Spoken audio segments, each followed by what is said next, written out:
We begin tonight with the latest on that deadly, massive earthquake in Chile. The 8.8 quake struck early this morning about 200 miles south of Santiago, near the town of Concepcion. Tonight, at least 214 are dead, and the search continues for survivors. The quake also triggered tsunami warnings throughout the Pacific, including Hawaii and as far away as Australia and Japan. Seth Doan is here to begin our coverage tonight. Good evening, Seth. Good evening, Russ. Imagine the scene. The deadly earthquake struck central Chile at 3:34 a.m., shaking people awake and knocking out electricity and phone service. One woman described the scene to me on the phone. She said she climbed out of her home in bare feet over glass and debris, all in the pitch dark. It was one of the strongest earthquakes ever measured, and security cameras captured its 90 terrifying seconds. It struck in the middle of the night.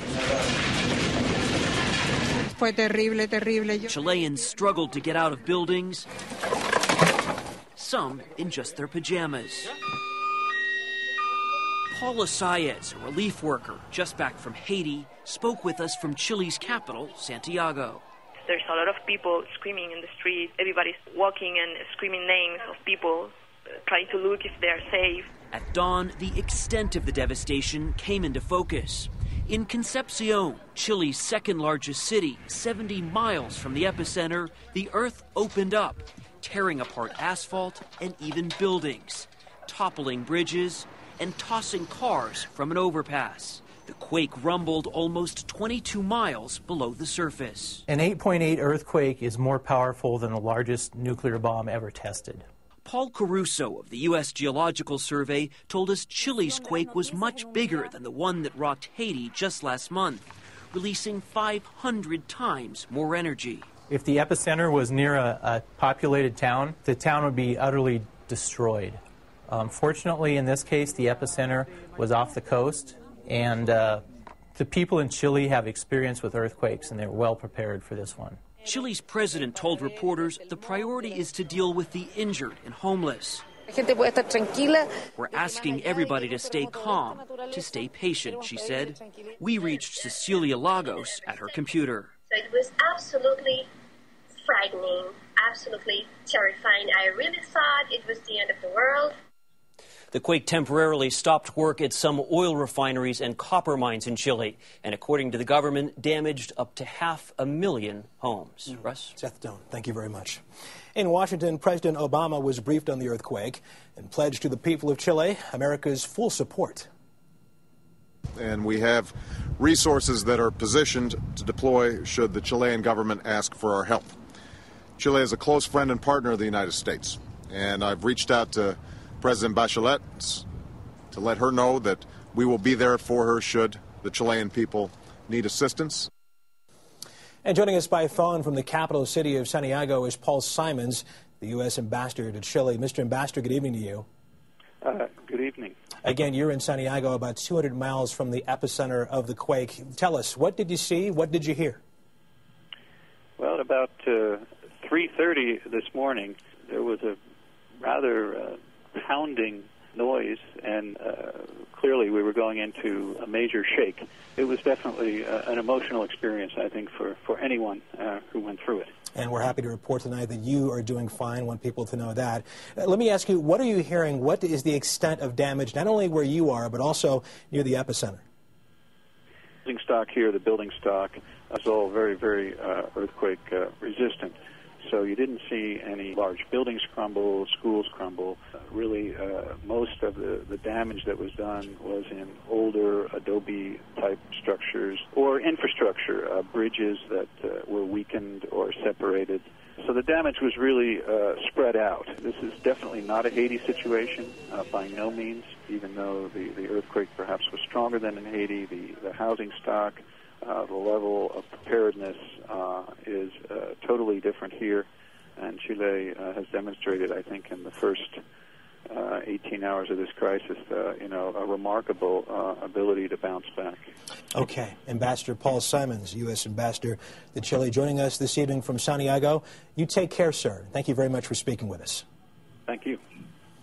As we told you earlier, the earthquake triggered a tsunami that raged at high speed all day across the Pacific, prompting warnings on the west coast of the U.S. and Canada, and even as far away as Australia and New Zealand. But it was Hawaii that loomed all day as the tsunami's prime target. And tonight officials there are saying they dodged a bullet.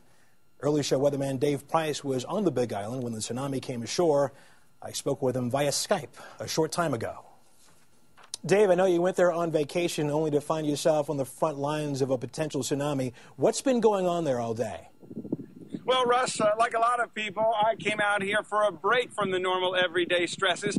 People typically come to this beautiful Big Island of Hawaii explicitly for the water. But today, people have been running from it. Hundreds of people evacuated from the hotel behind me and thousands across the Hawaiian island chain. And all of this started early this morning. A tsunami warning has been issued. It began with an ominous voicemail left on every guest's phone. School buses were brought in to take out anyone with no way to get to a higher ground or a safer place. And by 11:30 in the morning, the resort was a ghost town. If you look at resorts like this, they're just steps away from the water's edge.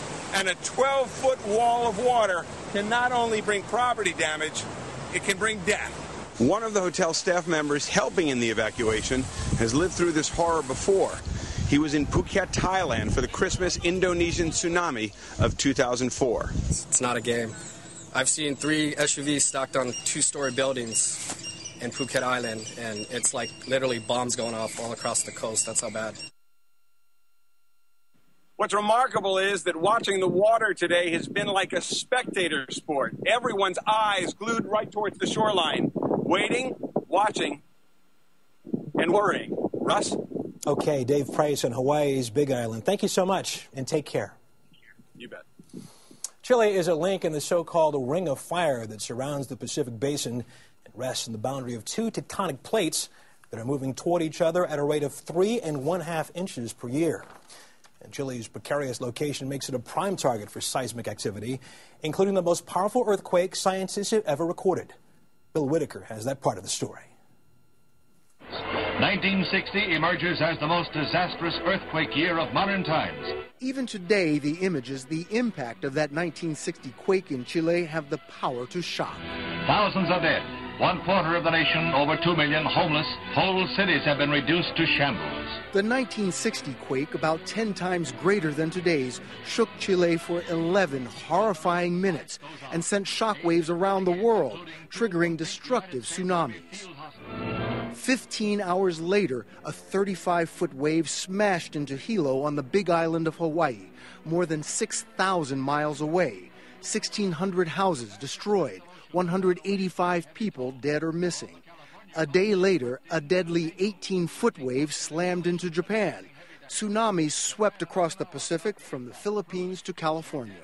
Along the California coast, it swept in at an angle, ripping coastal installations and causing heavy damages. It wasn't the worst earthquake ever, but it was the worst ever recorded. For the first time, a quake's tremendous power and reach were picked up by sensors newly placed around the globe to monitor Cold War nuclear testing by the U.S. and Soviets. When you have a big enough earthquake, it releases enough energy to set the whole earth ringing almost like a bell, and that rang for days after the 1960 earthquake. That 1960s earthquake had another impact. It convinced quake-threatened cities from Chile to California to toughen up building codes and beef up tsunami warning systems.